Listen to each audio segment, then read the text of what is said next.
Emily was a curious girl, always exploring, always asking questions. One night, as the rain pattered against her bedroom window, she crawled under her bed to fetch her favorite toy. But instead of her toy, she found a strange wooden box she had never seen before. The box was small, with carvings of twisted faces and animals on its surface. The chain wrapped around it was rusty, and the lock looked like it hadn't been opened in years. She tried pulling the chain, but it wouldn't budge. She looked around her room and found a small key, the one she used for her diary. It didn't quite fit the lock, but with a little twist, the lock clicked open. As the box opened, a cold gust of wind rushed out, even though the window was shut tight. Emily shivered, but she couldn't stop herself. She had to see what was inside. The box was empty, at least that's what she thought at first. But then she noticed something at the very bottom. A small, rolled-up piece of paper. She carefully unrolled it and found a message written in a shaky hand. "Do not let it out." Emily frowned. What did that mean? Let what out? She looked inside the box again, but there was nothing else. She was about to put the box back under her bed when she heard a faint whisper. "Emily, Emily." She froze. The voice was soft, almost like the wind, but it was calling her name. She looked around her room, but she was alone. The whisper came again, this time a little louder. "Emily, let me out." Her heart raced. She didn't know what to do. Was someone inside the box? But that was impossible. The box was too small for anyone to fit inside. Suddenly, the room grew colder. The shadows in the corners seemed to stretch and grow, reaching towards her. The whispering grew louder, more insistent. "Emily, please let me out. I'm so cold, so alone." She wanted to scream, to run, but she was too scared to move. The box in her hands felt heavier now, almost like it was pulling her towards it. "No," she whispered, shaking her head. "I can't. Please, Emily, I'm trapped. I need your help." Her hands trembled as she slowly began to close the box. But as she did, the whisper turned into a wail, a sound so sad and desperate that it made her heart ache. "Emily, don't leave me here. Please, I just want to be free." She hesitated. What if there really was someone inside? What if they were telling the truth? But the message had said not to let it out. What if this was a trick? She looked down at the box, and for a moment, she thought she saw something moving inside. Something dark and shadowy, like smoke or mist. "Emily," the voice whispered again, weaker this time, as if it was fading away. With a cry, Emily slammed the box shut and threw it under her bed. The room was silent again. She crawled into her bed, scared and trembling. But sleep didn't come easy that night. Every time she closed her eyes, she heard the whisper and saw the shadows coming closer. The next morning, Emily told her parents about the box, but when they looked under her bed, it was gone. They said she must have been dreaming, that there was no such box. But Emily knew the truth. She knew that somewhere the box was still out there, waiting, and she knew that whatever was inside, it was still calling her name. One night, as she was brushing her teeth, she noticed something strange in the mirror. For just a moment, she thought she saw a shadow moving behind her. She spun around, but there was nothing there, just her empty room. "Emily," a whisper echoed faintly in her mind. She dropped her toothbrush and ran to her room, slamming the door shut behind her. But the whisper didn't stop. It was soft, almost gentle, but it was there. "Go away, go away," she whispered to herself, squeezing her eyes shut. But the whisper persisted, growing louder each night. It started as a faint murmur, then grew into a voice that seemed to fill her head, echoing through her thoughts. "Emily, why won't you help me? I just want to be free." Emily began to lose sleep. Dark circles formed under her eyes, and she became quiet and withdrawn. Her parents noticed, but when they asked her what was wrong, she just shook her head. How could she explain something she didn't even understand? One evening, after another sleepless night, Emily decided to talk to her best friend, Lucy. Lucy was the bravest person Emily knew, always ready for an adventure. If anyone could help, it was her. Emily met Lucy at the park after school. The two girls sat on the swings, and Emily told her everything about the box, the whisper, and the shadow she had seen in the mirror. Lucy listened carefully, her eyes wide with interest. When Emily finished, Lucy didn't laugh or tease her. Instead, she frowned and nodded. "That's really creepy, Emily," Lucy said. "But I believe you. Maybe we can figure out what it wants. Maybe it's a ghost or something." "A ghost?" Emily's eyes widened. "But what if it's dangerous?" Lucy shrugged. "Well, maybe it is, but we can't just ignore it. What if it gets angry?" Emily hadn't thought of that. The idea of making the whispering voice angry made more scared. But she knew Lucy was right. Ignoring it wouldn't make it go away. "Okay," Emily agreed. "But what do we do?" Lucy thought for a moment. "We need to find out more about the box. Maybe it belongs to someone, or maybe there's a reason it was hidden under your bed." "But it's gone," Emily said, her voice trembling. "When my parents looked, it wasn't there anymore." "Maybe it moved," Lucy suggested. "Or maybe it's hiding somewhere else in your house. We should look for it." Emily nodded in agreement. She didn't want to face the box again, but she knew she had to. The whisper was getting louder, and it wouldn't leave her alone until she did something. That weekend, Lucy came over to Emily's house. The two girls started their search in Emily's room, carefully looking through every corner, every drawer, and every closet. But the box was nowhere to be found. "Maybe it's somewhere else," Lucy said, trying to stay positive. "Let's check the attic." Emily's heart skipped a beat. The attic was dark and dusty, a place she had always avoided. But if the box was up there, they had to find it. They climbed the narrow staircase to the attic. Emily pushed open the heavy door, and a musty smell greeted them. The attic was filled with old furniture, boxes of forgotten things, and cobwebs that hung like curtains from the ceiling. "Do you see anything?" Emily asked, her voice shaky. "Not yet," Lucy replied, peering into a dusty corner. "But let's keep looking. It has to be here somewhere." They searched for what felt like hours, but the box was nowhere to be found. Just as Emily was about to give up, Lucy saw something that looks like it. "Emily, look!" Emily turned and saw it. The box, sitting on a small table in the corner, almost as if it had been waiting for them. It was exactly as she remembered. Old, covered in carvings, with a rusty chain wrapped around it. Her heart pounded as she approached it, the cold seeping into her bones once again. But this time she wasn't alone.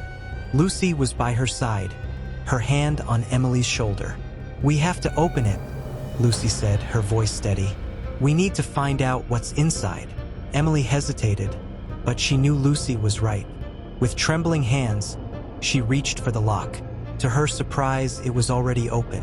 The chain fell away easily. Inside, there was no note this time, no mysterious message. Instead, there was something else. Something that made Emily gasp. It was a small glass jar, and inside the jar was a swirling, dark mist. It moved like a living thing, pressing against the glass, as if it was trying to escape. "What is that?" Emily whispered, her eyes wide. "I don't know," Lucy said, her voice barely audible. "But I don't think we should let it out." Emily nodded, her fear growing. The mist seemed to pulse, almost like it was breathing. She felt the same cold she had felt before, but now it was stronger, more intense. "We need to get rid of it," Lucy said firmly. "We can't keep it here. It's dangerous." "But how?" Emily asked, her voice trembling. "What if it escapes?"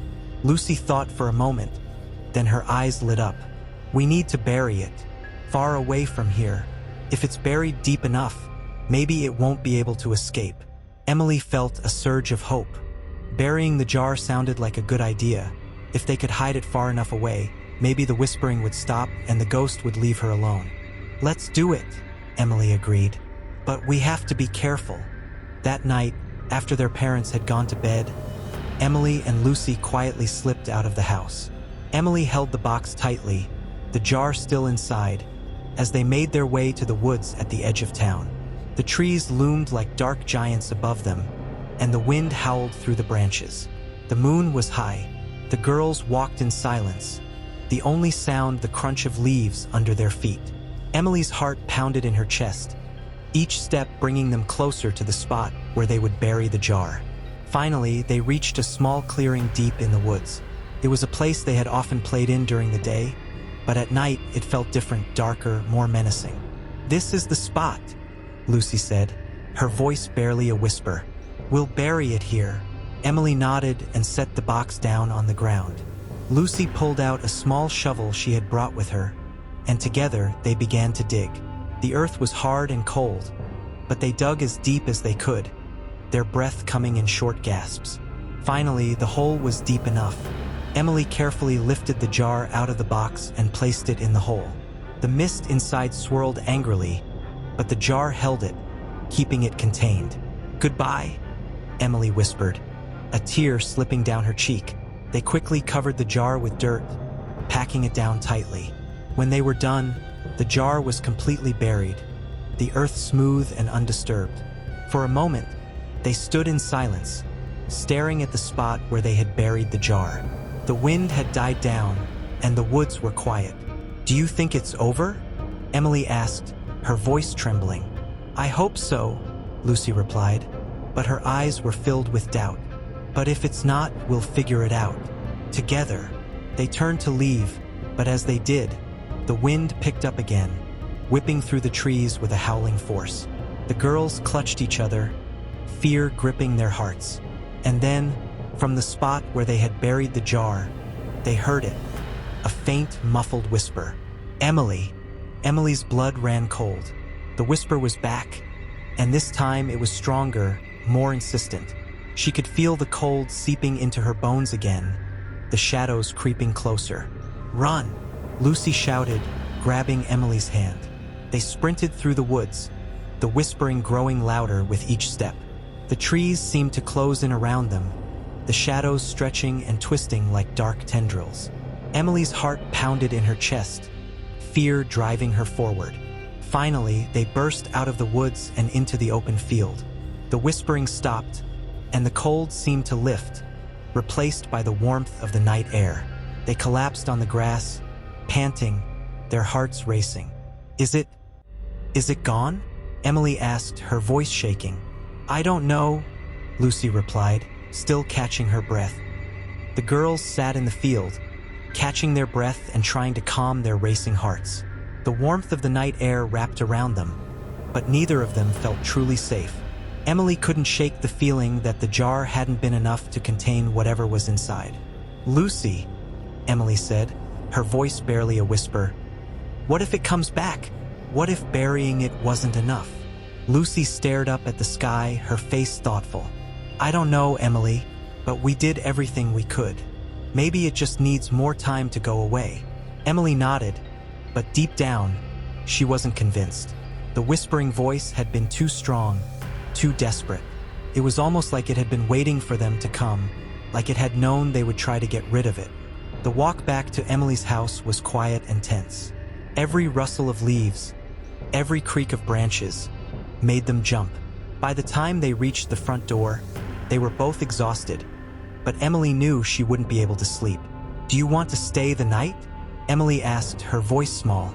Lucy hesitated, then nodded. "Yeah, I think I should. Just in case."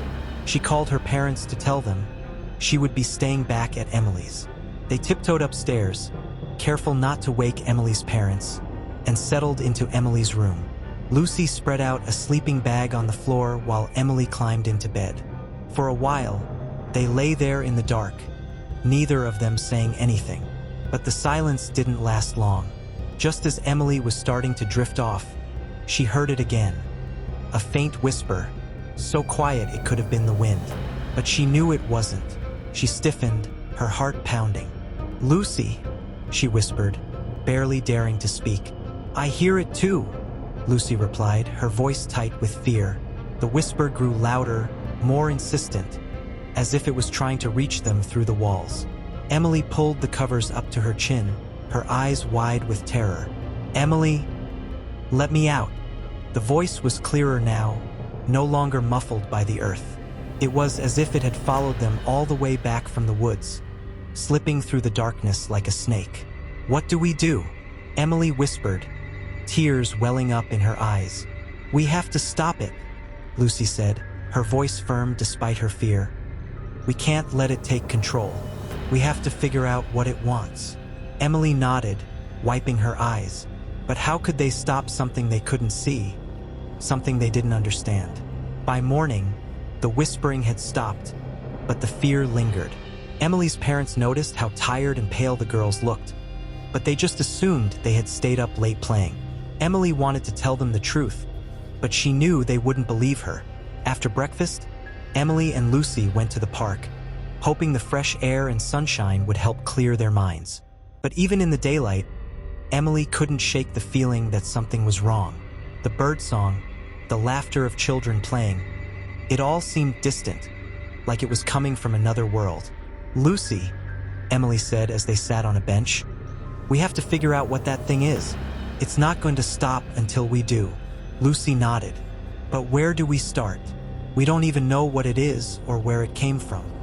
Emily thought for a moment. "Maybe we could find out more about the box. My grandma knows a lot about old things. Maybe she could help." "That's a good idea," Lucy agreed. "Let's ask her." Emily's grandmother lived just a few blocks away, in a small, cozy house filled with antiques and old books. She was always telling Emily stories about the past, about the history of their town, and about strange things that had happened long ago. They walked to her house, and Emily felt a little better just knowing they were doing something. Maybe her grandmother would know what to do. Maybe she had heard of something like this before. When they arrived, Emily's grandmother greeted them with a warm smile and a tray of cookies. "Hello, my dears. What brings you here today?" Emily hesitated, then decided to be honest. "Grandma, we found something strange, and we need your help." Her grandmother's eyes twinkled with curiosity. "Strange, you say? Come, sit down and tell me all about it." They sat at the kitchen table, and Emily told her grandmother everything. She explained how she had found the box, the note, and the whispering voice that wouldn't leave her alone. She described the jar with the swirling mist and how they had buried it in the woods, hoping to stop it. As she spoke, her grandmother's expression grew more serious. When Emily finished, there was a long silence. "Emily," her grandmother said softly, "what you've encountered sounds like something very old, something that should never have been disturbed." "What do you mean?" Lucy asked, leaning forward.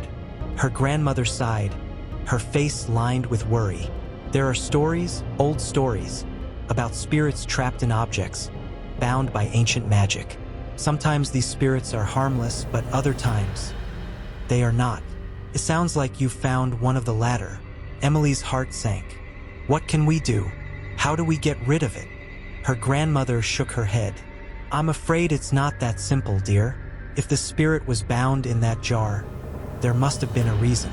It might be very dangerous to release it, but keeping it buried might not be enough. Spirits like this can be very persistent." Lucy frowned. "So what do we do?" "There may be a way to banish it, but it won't be easy," her grandmother said, her voice grave. "You'll need to find out exactly what kind of spirit it is. Once you know that, there may be a ritual or a spell that can send it back to where it came from." "How do we find out what it is?" Emily asked, her voice trembling. Her grandmother stood up and went to a bookshelf in the corner of the room. She pulled out a large, dusty book and brought it to the table. The cover was worn, and the pages were yellowed with age. "This book contains many old tales and legends," she said, opening it to a section near the middle. "It might have something about spirits like the one you've encountered. But be careful, girls. This is not something to be taken lightly." Emily and Lucy leaned over the book, their eyes scanning the pages. There were stories of ghosts, demons, and creatures from other worlds, each more terrifying than the last. Some of the illustrations made Emily shiver, and she had to look away. Finally, they came to a section about trapped spirits. The text described how some spirits could be bound to objects using ancient spells, either to protect others from their power or to punish them for something they had done in life. As they read, one story caught Emily's eye. It was about a spirit that had been trapped in a jar by a powerful sorcerer. The spirit had been a vengeful soul, filled with anger and hatred, and the sorcerer had sealed it away to prevent it from harming anyone. But the jar had been lost over time, and the spirit had eventually found a way to reach out, whispering to those who came near, trying to trick them into setting it free. Emily became tensed. The story was almost exactly like what had happened to her. "That's it," Emily said, pointing to the page. "That's what it is." Her grandmother nodded solemnly. "If this spirit is anything like the one in the story, you're in great danger, my dear. It will do anything to be released, and once it's free, it could cause unimaginable harm." Emily's heart pounded. "What can we do? How do we stop it?" Her grandmother flipped to another page. "There may be a way to banish it back to where it came from, but you'll need to be very brave, and you must follow the instructions exactly." She read aloud the instructions for a banishment ritual. It required special ingredients, salt, candles, and a piece of iron, along with a series of words that had to be spoken at just the right moment. "But there's one more thing," her grandmother said, her voice serious. "The ritual must be performed at the site where the spirit was originally trapped. If you try to do it anywhere else, it won't work." Emily and Lucy exchanged worried glances. That meant they had to go back to the woods, back to where they had buried the jar. "We'll do it," Emily said, her voice shaking but determined. "We have to." Her grandmother gave her a sad smile. "I knew you would say that. Just remember, Emily, you're stronger than you think, and you're not alone." That night, Emily and Lucy prepared for the ritual. They gathered everything they needed: the salt, the candles, the iron, and a piece of chalk to draw the necessary symbols. They also memorized the words they had to say, repeating them over and over until they knew them by heart. Emily's parents were asleep when she and Lucy slipped out of the house again, just as they had the night before. The air was heavy with anticipation, and every rustle of leaves or creak of a branch made Emily's heart race. They walked in silence, their footsteps soft on the dewy grass as they made their way back to the woods. The trees looked bigger and scarier in the dark, with their branches twisting like bony fingers reaching up to the sky. The moon was hidden behind thick clouds, casting light to the ground. Emily clutched the bag of supplies tightly, her knuckles white with fear. When they reached the clearing where they had buried the jar, the wind picked up, whipping through the trees. The spot where the jar was buried looked undisturbed, but the air around it felt different, colder, heavier, like the very ground was holding its breath. "Are you ready?" Lucy asked, her voice barely above a whisper. Emily nodded, though her hands trembled. She knew they had no choice. If they didn't banish the spirit tonight, it would continue to haunt them, growing stronger with each passing day. And who knew what it might do if it ever fully escaped? They began by drawing a large circle around the burial site with the chalk, careful to make the lines smooth and unbroken. Emily poured salt along the chalk line, making a barrier that the spirit would not be able to cross. Inside the circle, they placed the candles at each of the 4 points of the compass, north, south, east, and west, and lit them one by one. The flames flickered in the wind, casting long shadows that danced across the trees. The light seemed to push back the darkness just a little, but it did nothing to dispel the cold that had settled into Emily's bones. Finally, Lucy placed the piece of iron, a rusty old horseshoe they had found in her grandmother's shed, in the center of the circle, directly above where the jar was buried. "Okay," Lucy said, her voice trembling. "Now we just have to say the words." Emily nodded and took a deep breath. Together, they began to chant the incantation, their voices rising and falling in unison. The words were ancient, heavy with power, and as they spoke, the air around them seemed to hum with energy. First, nothing happened. The wind continued to howl through the trees, and the shadows flickered on the ground. But as they repeated the words, the ground beneath their feet began to tremble. Emily's heart raced, but she kept chanting, her voice growing louder and more confident. The ground shook harder, and the wind whipped into a frenzy, tearing at their clothes and hair.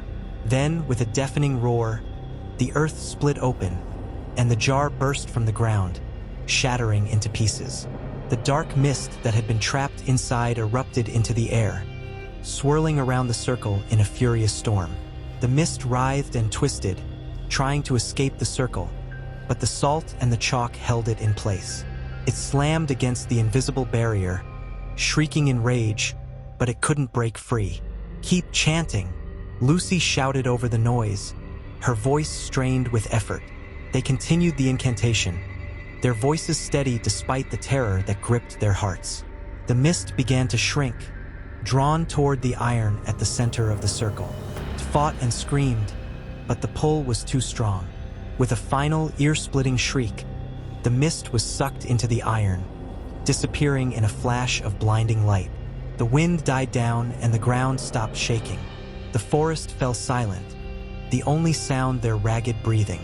Emily and Lucy stood frozen, their eyes wide with shock.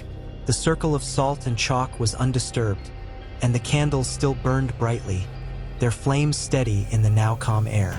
The piece of iron lay at the center of the circle, cold and still, but there was no sign of the dark mist. Is it over?" Emily asked, her voice barely a whisper. Lucy stared at the iron for a long moment before nodding slowly. "I think so. I think we did it." Emily let out a breath she didn't realize she'd been holding, relief washing over her like a wave. The cold that had gripped her heart was gone, replaced by a warmth that spread through her entire body. "We did it," she whispered, a small smile tugging at the corners of her mouth. "We really did it."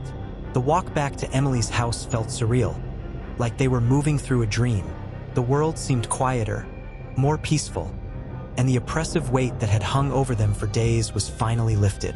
When they reached the house, they quietly crept back inside and up to Emily's room. Lucy rolled out her sleeping bag again, and they both collapsed onto the floor, utterly exhausted.